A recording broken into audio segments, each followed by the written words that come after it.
है हेलो नमस्ते सबैजनालाई खम्बी म है आज चाहिँ एउटा मेरो सानो एउटा मुकबाम लिएर आएको है हजुरसँग धेरै दिनको बादमा है मुकबाम चाहिँ है अनि कति चाहिँ अब यो काम मात्रै गरेको लाउँछ भनेर नि त है सो आज चाहिँ मुकबाम हो है गर्दैछौँ मुकबाममा रहेको छ एकदमै भोक लागिरहेछ साथीहरु खाजा खाएको छैन है रामेन अनि अन्डा छ है अनि यहाँ चाहिँ मैले बनाएको छ है साथीहरु अब चाहिँ खान्छौँ ढिलो नगरी चिसो भइसक्यो लेट्स स्टार्ट यता चाहिँ मेरो दिदी हेलो ल दिदी बहिनी आज फेरि पनि मुकबाममा आयो है साथीहरु चिसो भयो आइ चिसो भइसक्यो कति चिसो फर्स्ट बाइट ल खायौँ ल फर्स्ट बाइट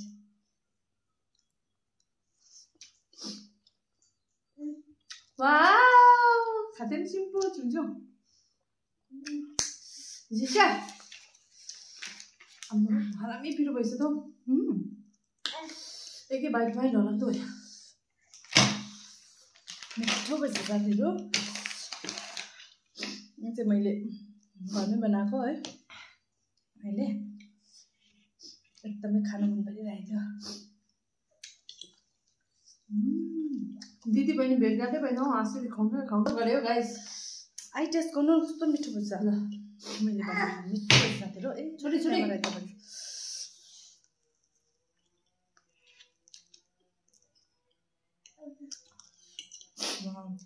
मिठो सुपर हिट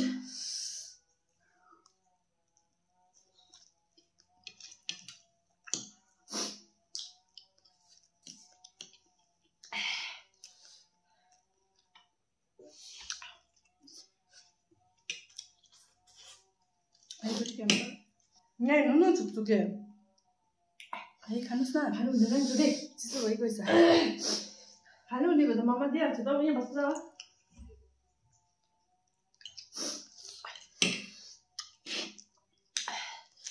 वाउ वाउ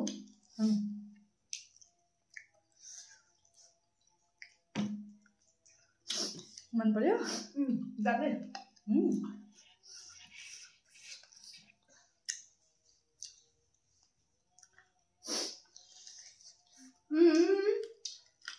यहाँ चाहिँ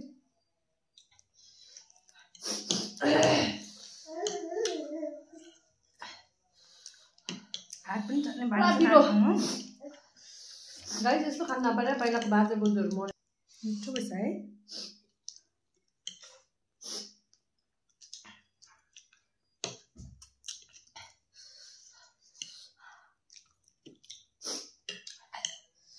मलाई त बहिनीले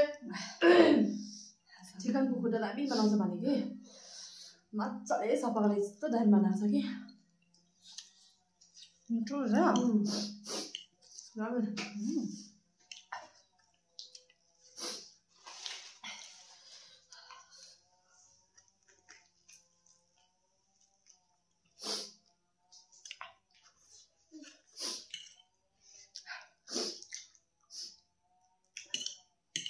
कस्तो खान मन परेको थियो नि दिदी बहिनी भेट भएको तिमीहरूलाई म दासँग खाएँ साथीहरु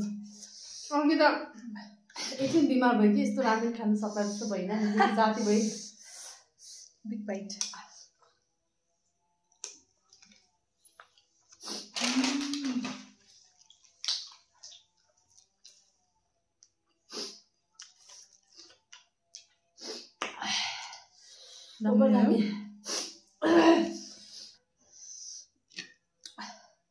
नानीले साह्रै डिस्टर्ब गर्यो है नानी भएको त्यस्तै हुन्छ है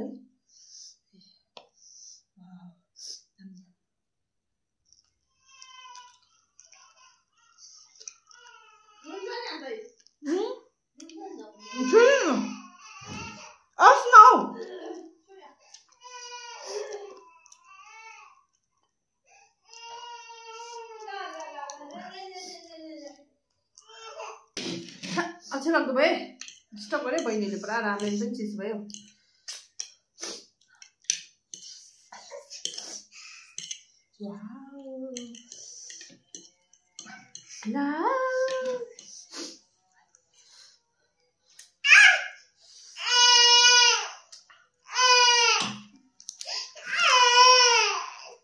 तेल मात्र राखेको छु क्या अन्त कस्तो आमा जे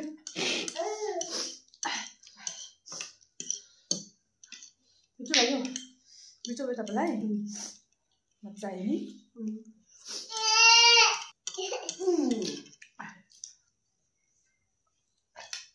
आइलाई नानीहरू डिस्टर्ब गर्यो ए बच्चा डिस्टर्बेन्स अनि म चाहिँ फ्राई मात्र गरेँ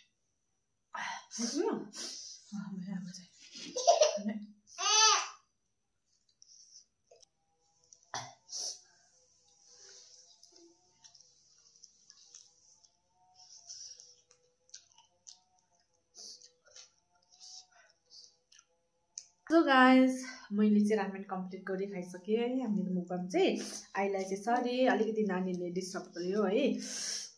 अनि एकदम दामी मिठो इन्जोय पनि दामी गर्यो हजुरहरूलाई कस्तो लाग्यो मेरो भिडियो हेरिदिनुहोस् होला लाइक कमेन्ट गर्नु नबिर्सिनुहोस् होला है यसरी नै मलाई माया गर्दै रहनुहोस् होला सो बाई बाई